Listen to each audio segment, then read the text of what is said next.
Anda menyaksikan News Pagi, pemirsa. Jenazah korban kecelakaan bus rombongan siswa SMK Lingga Kencana disambut isak tangis keluarga dan kerabat setibanya di rumah duka. Acara kelulusan siswa 12 itu ternyata menjadi perpisahan untuk selamanya.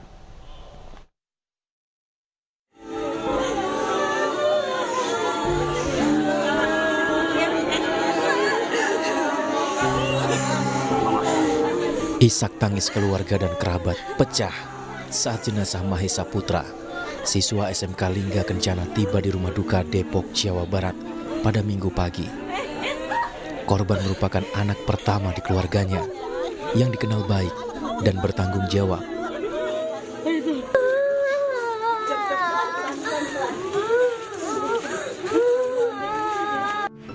Beberapa hari sebelum kecelakaan, Mahesa berjanji kepada ibunya akan membahagiakan sang ibu dan adik-adiknya. Mahesa berencana akan kuliah sambil bekerja setelah lulus dari SMK Lingga Kencana. Namun, takdir berkata lain. Mahesa kini pergi untuk selama-lamanya, meninggalkan duka mendalam bagi keluarga. Sambil kuliah emang kata saya nanya emang mau kuliah, iya bu katanya, mau kuliah sambil kerja mau bagian ibu sama adik-adik. Saya bilang ya sama orang tua dukung ya, doakan aja gitu.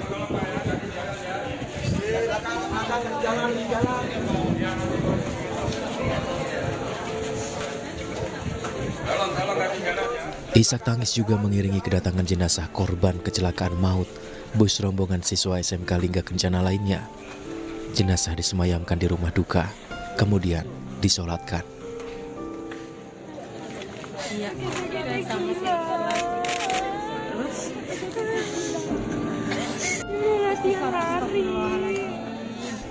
Keluarga, tetangga dan kerabat datang silih berganti mendoakan para korban. Mereka tak menyangka acara perpisahan itu menjadi tragedi mengenaskan yang merenggut 11 nyawa.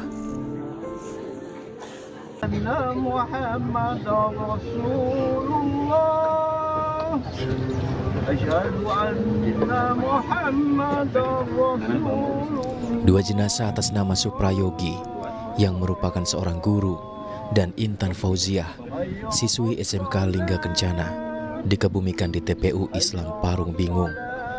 Para siswa mengenang Suprayogi sebagai guru yang baik, suka bercanda dan tidak pernah marah. Sementara itu, salah satu siswa yang menumpang bus lain mencium tanda-tanda tidak beres pada bus naas yang ditumpangi korban. Sebenarnya dari awal juga bis yang ngalamin kecelakaan ini udah nggak bener bang. Dari jalan aja dia selalu paling belakang. Engkleng supirnya ya? Ya pas di pemberhentian terakhir tuh kita makan sore sempat dibongkar. Terus pas jalan tetap paling belakang dia.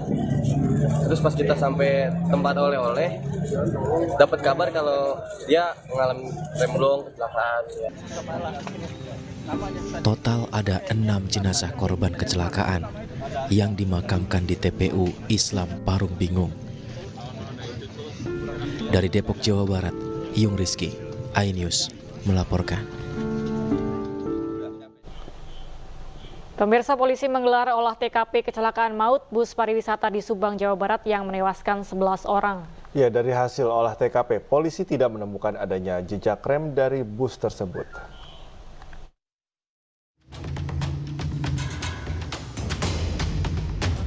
Pasca kejadian kecelakaan maut yang menewaskan 11 orang di turunan Ciater, Subang, Jawa Barat Sabtu malam, aparat kepolisian menggelar olah tempat kejadian perkara. Olah TKP dilakukan dengan memberi tanda dan mengecek barang-barang di lokasi kecelakaan. Polisi pun telah memberi tanda pola susunan kecelakaan terjadi, mulai dari awal bus oleng dan menabrak minibus, lalu terguling hingga menabrak 3 sepeda motor. Kepala Korps Lalu Lintas Polri Irjen Pol Aan Suhanan meninjau langsung lokasi kecelakaan maut di turunan Ciater, Subang. Dalam kasus kecelakaan ini, polisi telah memeriksa puluhan saksi dan mengantongi data awal bahwa bus mengalami remblong. Polisi juga tidak menemukan adanya jejak rem dari bus pariwisata tersebut. Pihaknya akan menyelidiki apakah rem tidak berfungsi ataukah sang sopir panik. Tidak ada jejak rem dari bis tersebut, ya. Yang ada itu bekas ban, ya, ban satu bagian, diduga itu ban kanan badan miring. Itu ada beberapa meter di situ, kemudian sampai titik terakhir di depan sana menabrak tiang listrik. Ini tidak ada jejak rem sama sekali. Artinya ini perlu kita selidiki, ya, kenapa tidak ada jejak rem, apakah remnya tidak berfungsi atau pengemudi panik dan sebagainya. Ini perlu kita selidiki. Sementara itu, sang sopir bus Sadira mengaku sebelum musibah terjadi, ia merasakan adanya persoalan pada rem angin.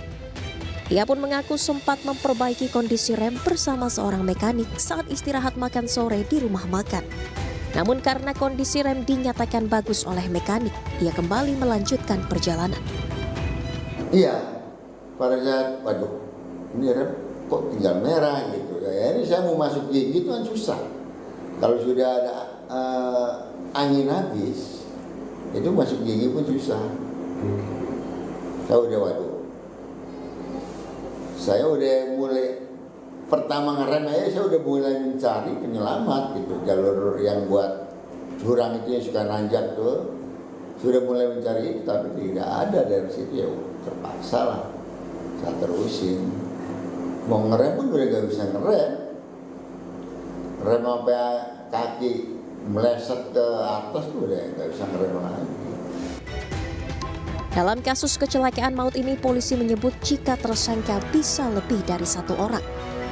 Apabila terbukti ada faktor kelalaian lain selain dari sopir bus, seperti operator bus pariwisata ini. Tim Liputan iNews melaporkan.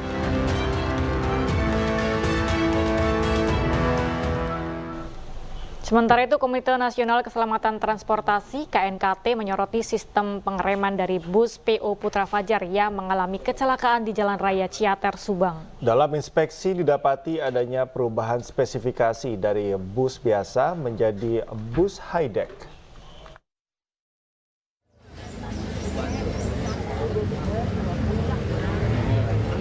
KNKT bersama Polda Jawa Barat dan Dinas Perhubungan Jawa Barat menginspeksi kendaraan bus maut PO Putra Fajar hari ini di Terminal Subang, Jawa Barat. Dalam inspeksi ini, KNKT fokus terhadap sistem pengereman dari bus yang diduga bermasalah. Selain itu, adanya perubahan spesifikasi dari bus biasa menjadi bus high-deck juga disoroti oleh KNKT. Apalagi rangka bus sama sekali tidak melindungi penumpang saat terguling. Padahal seharusnya ada deformasi ruang keselamatan yang tidak gampang membuat bus penyok dan hancur. KNKT heran jumlah korban sangat banyak dari peristiwa kecelakaan. Sistem pengereman dan kendali aja Pak yang diperiksa? Ya, nantinya akan lebih fokus kepada itu dan juga masalah kenapa terjadi banyak korban. Oke.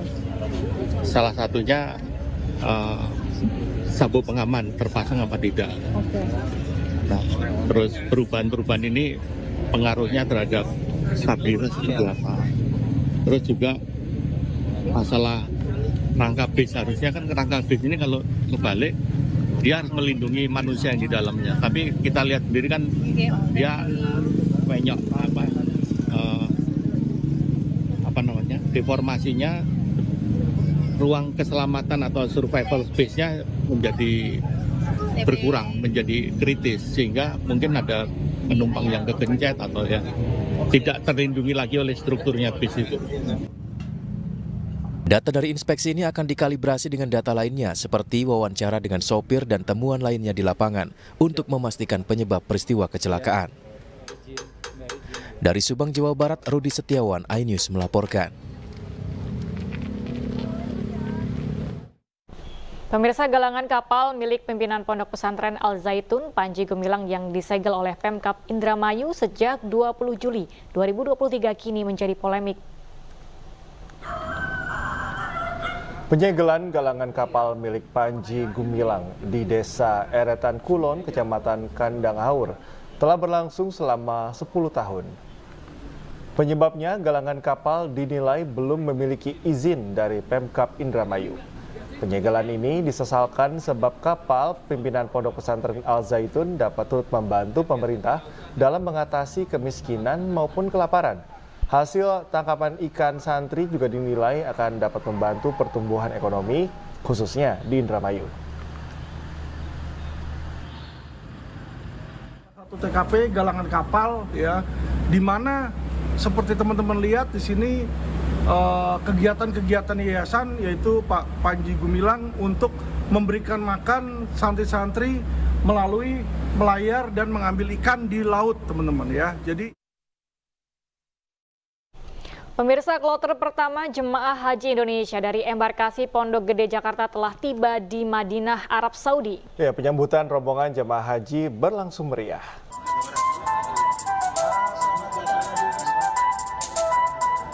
Suasana riang gembira terpancar di wajah jemaah haji Indonesia, kelompok terbang atau kloter 1 dari embarkasi Pondok Gede Jakarta.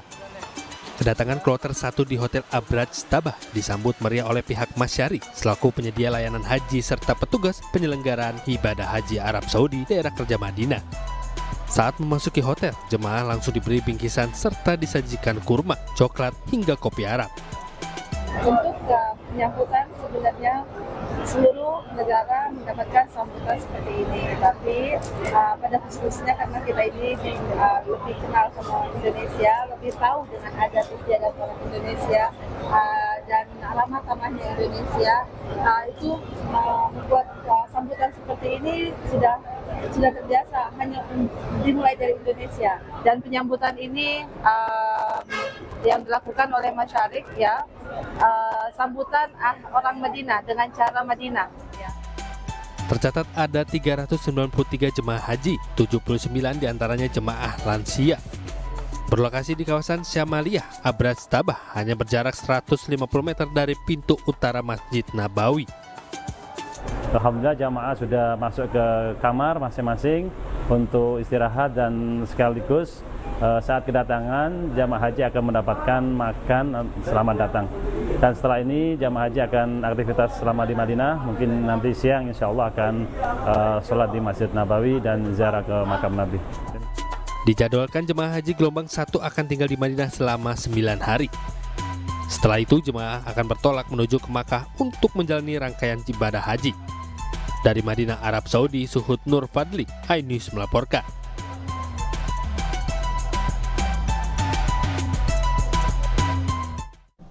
Sementara itu 1.800 jemaah calon haji asal Jawa Timur berangkat menuju Arab Saudi melalui Bandara Juanda. Sementara itu ratusan jemaah calon haji kloter pertama asal Kabupaten Subang berangkat ke Tanah Suci dari Bandara Internasional Kertajati, Majalengka, Jawa Barat.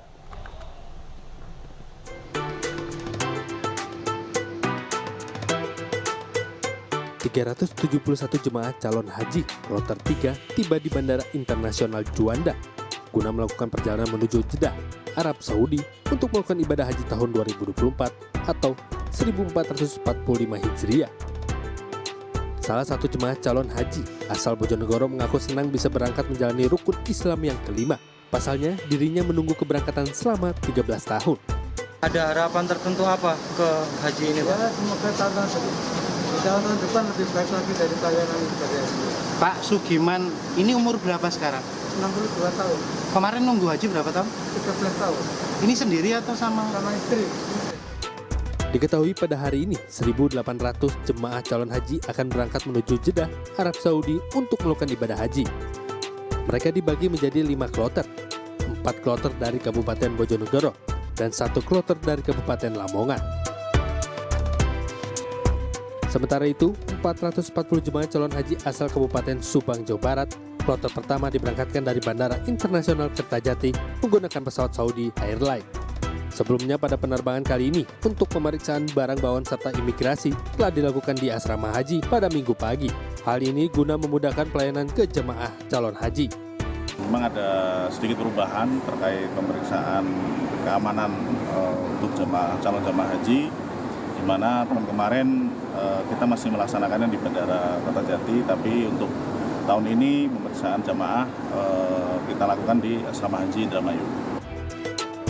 Rencananya, ada 30.000 lebih jemaah calon haji asal Jawa Barat akan diberangkatkan di Bandara Internasional Kertajati. Dari Tim Liputan iNews melaporkan.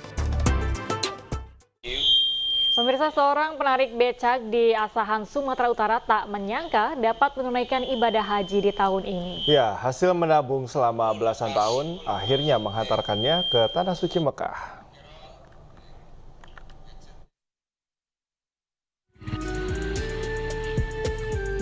Mudong Siregar, warga Jalan Merbuk, Kelurahan Gambir Baru, Kisaran Asahan, Sumatera Utara, akan berangkat menunaikan ibadah haji tahun 2024. Didampingi anaknya, pria berusia 74 tahun ini telah melunasi biaya penyelenggaraan haji dan terdaftar pada kloter 14 embarkasi Medan. Modung tak menyangka hasil dari tabungannya sebagai penarik beca dapat mengantarkan ke Tanah Suci Mekah.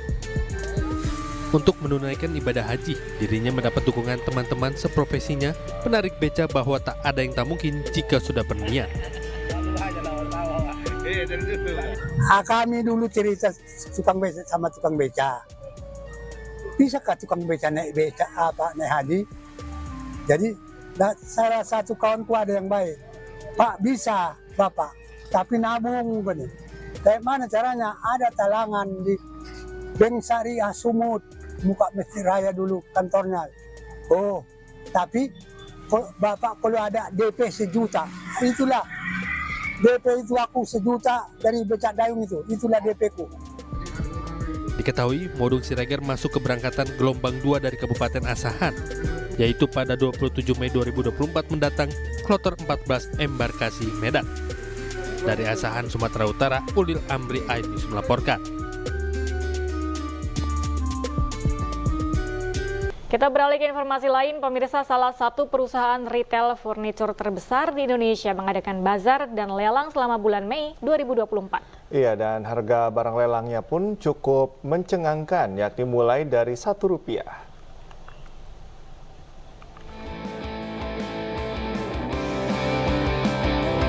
Bagi Anda yang sedang mencari furniture, Anda dapat berkunjung ke bazar dan lelang berbagai produk furniture yang diselenggarakan oleh Chandra Karya.